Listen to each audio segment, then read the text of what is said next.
Bonjour et bienvenue sur France 24 et sur Radio France Internationale pour une interview exclusive avec le président de Guinée, Alpha Condé. Il est avec nous en duplex depuis Conakry. Avec moi pour l'interviewer, Christophe Boisbouvier de RFI. Monsieur le Président, bonjour. Bonjour. Monsieur le Président, vous vous présentez pour un troisième mandat présidentiel. L'élection est prévue le dimanche 18 octobre. Pourquoi ?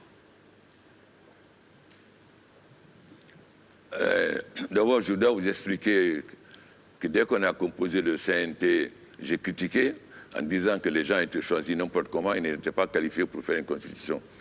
Malgré cela, ils ont fait. Quand nous étions à Ouaga, nous étions nommés d'accord de laisser les militaires promulguer la constitution sans référendum, mais que le gouvernement qui viendrait faire une nouvelle constitution. Mais lorsque je suis arrivé, la Guinée a atteint, d'ailleurs, si vous vous rappelez ma phrase, j'ai hérité d'une nation, pas d'un État. On n'avait conclu aucun programme avec le Fonds monétaire. Il a fallu que je me batte 2 ans pour avoir le PPTE. Ensuite, on a eu le Bola, qui nous a beaucoup retardé. Donc, mes préoccupations, c'était d'abord, il n'y avait pas d'hôtel, il n'y avait pas de courant, mais mes préoccupations, c'était d'abord de m'occuper de cela. Et ensuite, maintenant, faire une nouvelle constitution soumise au peuple. Qu'est-ce qu'il y a de plus démocratique que de consulter le peuple? Alors, ce troisième mandat, toute république confondue, Monsieur le Président, il est dénoncé par un certain nombre de vos compatriotes comme un coup d'État constitutionnel. Et qu'est-ce que vous répondez à ceux qui disent que c'est la porte ouverte à une présidence à vie que vous avez toujours combattue? Écoutez, premièrement, c'est une constitution où tout le monde a été consulté. Ensuite, lorsqu'il y a une constitution, ceux qui sont d'accord votent oui, ceux qui ne sont pas d'accord votent non. Comment on peut dire coup d'État lorsque la constitution des acteurs de la République n'a pas été soumise au référendum, alors que cette constitution est soumise au référendum? Je vous fais remarquer que les limitations de mandat sont venues du fait qu'il y a des chefs d'État qui restaient très longtemps et qui ne travaillaient pas. C'est là où on a fait les conférences nationales pour changer. Mais ce n'était pas un dogme, c'était quelque chose de conjoncturel. Et il ne s'agit pas de faire une présidence à vie. Moi, je me suis battu pendant 44 ans, j'étais opposant. Et j'ai été condamné à mort parce que j'étais emprisonné. J'ai gagné les élections en 1993, tout le monde le sait. J'ai refusé, bien que les militaires disent qu'ils étaient avec moi. J'ai dit que je ne suis pas venu pour gouverner des cimetières, mais les hommes, je suis parti. Donc si je voulais un président à vie, j'aurais déjà commencé à être président en 1993. Si vous êtes réélu, est-ce que ce sera votre dernier mandat? Pour le moment, nous allons aux élections. Et il ne faut pas vendre la peau de l'ours avant. Attendons de voir. Une élection n'est jamais gagnée d'avance. On verra si je gagne ou pas. Monsieur le Président, en Côte d'Ivoire, Alassane Ouattara avait fait le choix de ne pas se représenter au mois de mars. À l'époque, vous avez été pointé du doigt pour être le seul de la sous-région à vouloir briguer un troisième mandat. Maintenant que vous voyez qu'Alassane Ouattara y va, est-ce que vous vous sentez moins seul ? Écoutez, moi, je suis guinéen, je m'occupe de la politique de Guinée, je ne m'occupe pas des autres pays. Mais je vous fais remarquer qu'il y a des présidents qui ont 3 mandats, 4 mandats, 5 mandats. Curieusement, ces présidents ne sont jamais critiqués. Et ça passe comme une boîte à la lettre. C'est fait étonnant quand même que les gens fassent 3 ou 4 mandats ou 5 mandats qui ne soient jamais critiqués. Moi, le président Alassane est mon frère, que j'aime bien. Il est libre de choisir de son choix. Et je n'ai pas à commenter.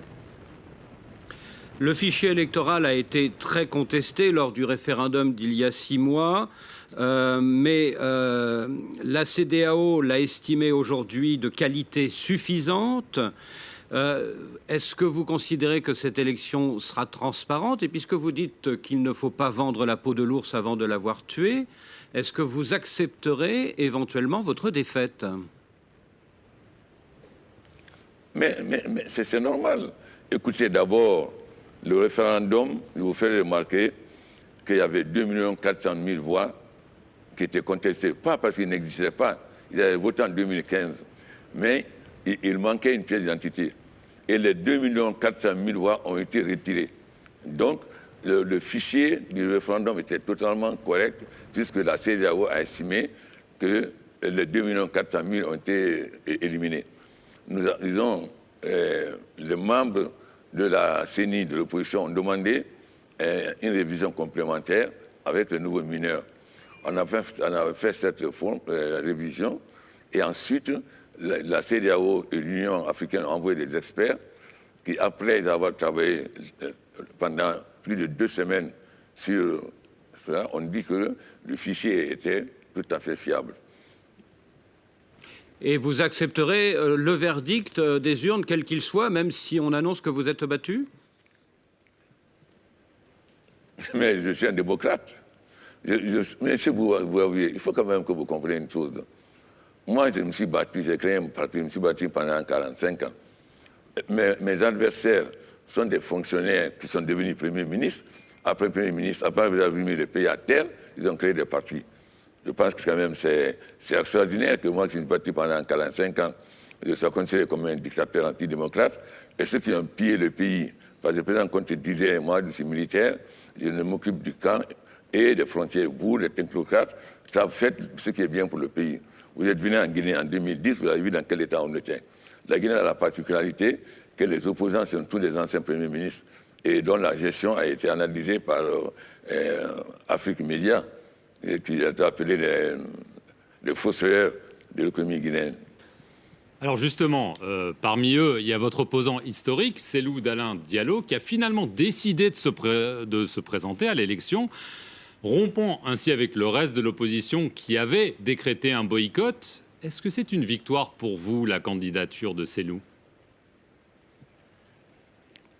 Non, je vous fais remarquer qu'au sein du FNDC, il y a 4 candidats. Il y a Sendou, il y a Kabelin, il y a Ousmane Kaba et il y a Kourouma. Donc il y a 4 candidats qui étaient membres du FNDC.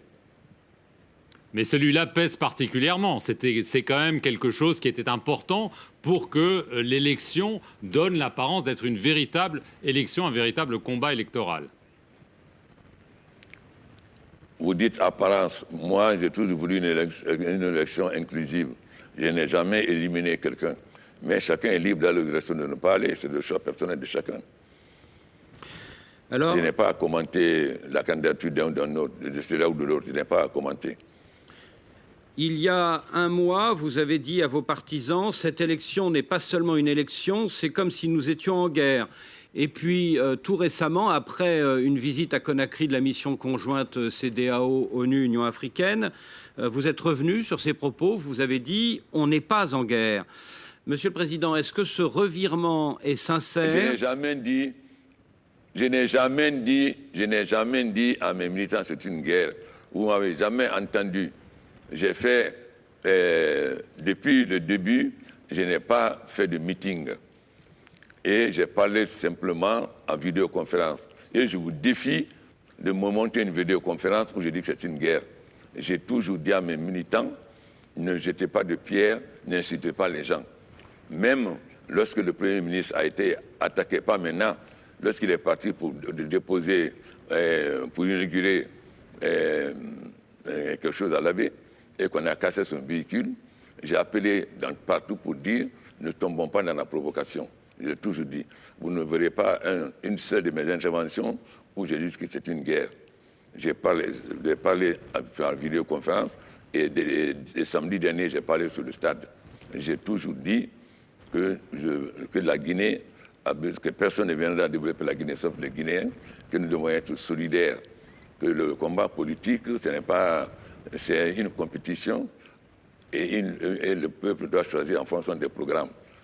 Mais comme il y a des partis qui présentent même pas de programme, évidemment. Donc vous affirmez que ce sont des fake news, comme on dit aujourd'hui, qu'on vous accuse de quelque chose que vous n'avez pas dit. C'est bien ça? La Guinée, vous n'avez qu'à remarquer, la Guinée est placée au 4e rang du monde parmi les fake news. Vous pouvez enquêter.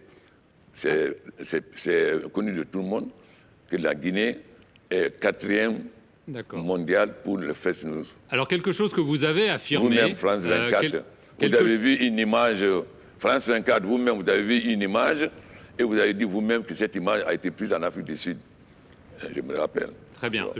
Quelque chose que vous avez affirmé, c'est que vos adversaires veulent se proclamer vainqueurs pour aller ensuite se réfugier dans une ambassade en pensant qu'il y aura la guerre.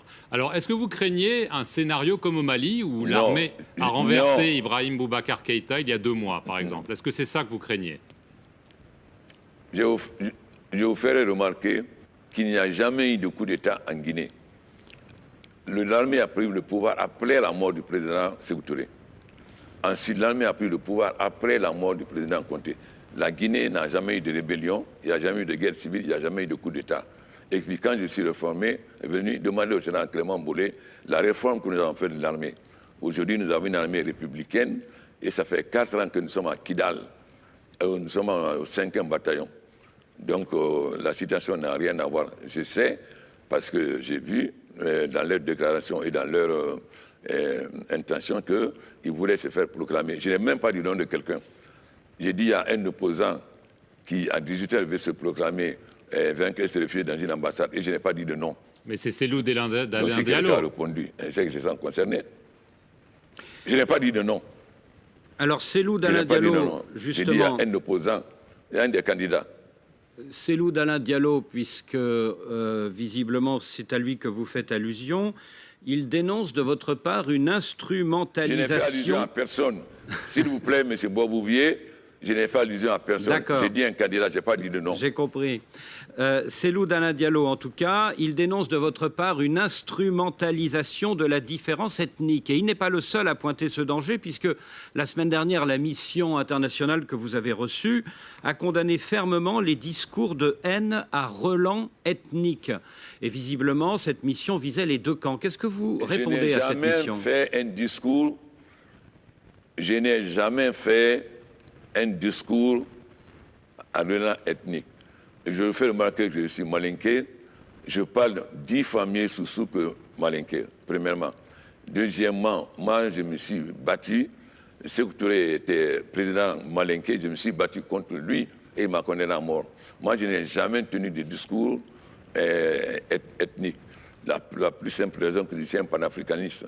Je ne peux pas tenir de discours ethniques. Tout le monde sait qui sont... Les Malinqués ont été, en 84, les Malinqués 85, les Malinqués ont été massacrés.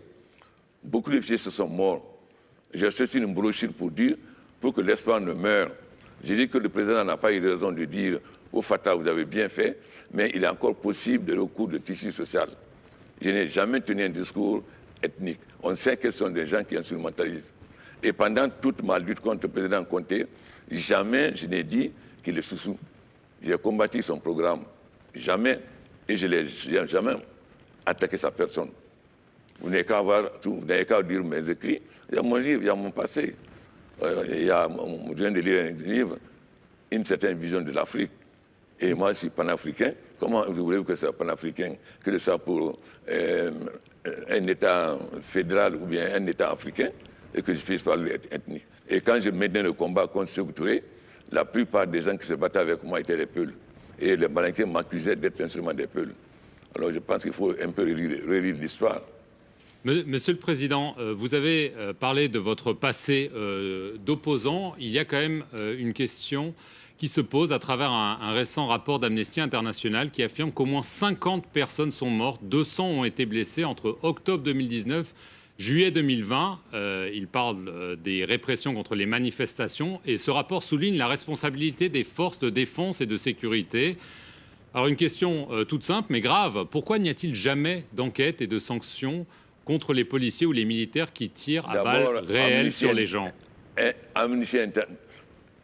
Écoutez, moi je ne prends pas Amnesty International au sérieux parce qu'ils font des enquêtes à charge. Et vous venez... vous n'interrogez pas le gouvernement pour savoir. Je vous fais remarquer qu'il y a des gens qui étaient habillés avec des choses de gris-gris comme des fétiches en disant anti-balles et que c'est eux qui ont attaqué le camp à Zéro-Collé.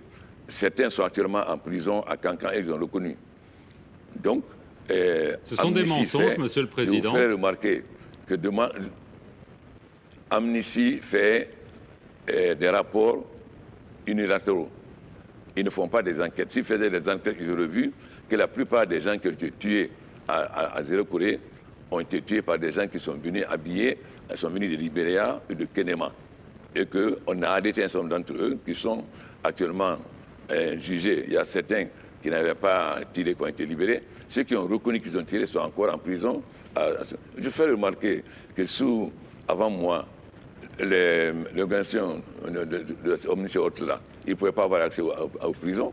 Aujourd'hui, tout le monde a accès aux prisons. Très rapidement, Monsieur le Président, très rapidement, une dernière question, puisque l'heure tourne. On a récemment commémoré le massacre du 28 septembre 2009. Toujours pas de procès plus de 10 ans après. Si vous êtes réélu, est-ce que ce procès aura lieu? Nous sommes mis d'accord avec la Cour pénale internationale que nous allons construire un bâtiment qui est en construction pour pouvoir juger. Et la CPI était d'accord avec nous. Je vous fais remarquer que je ne suis pas responsable du massacre du 28 septembre.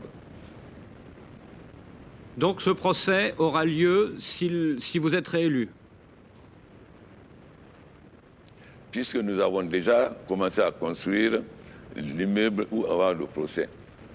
Mais je ne vois pas... Je vous fais remarquer que pendant le 28 septembre, moi j'étais opposant. Bien sûr. Je ne suis pas responsable du 28 septembre. Bien sûr. Merci, Monsieur le Président, et merci à vous. Et je vous fais remarquer aussi que celui qui critique, est parti à Ouaga faire alliance avec le président d'Addis en 2015. Merci, Monsieur le Président, de nous avoir accordé cet entretien et merci à vous de nous avoir suivis sur Radio France Internationale et France 24.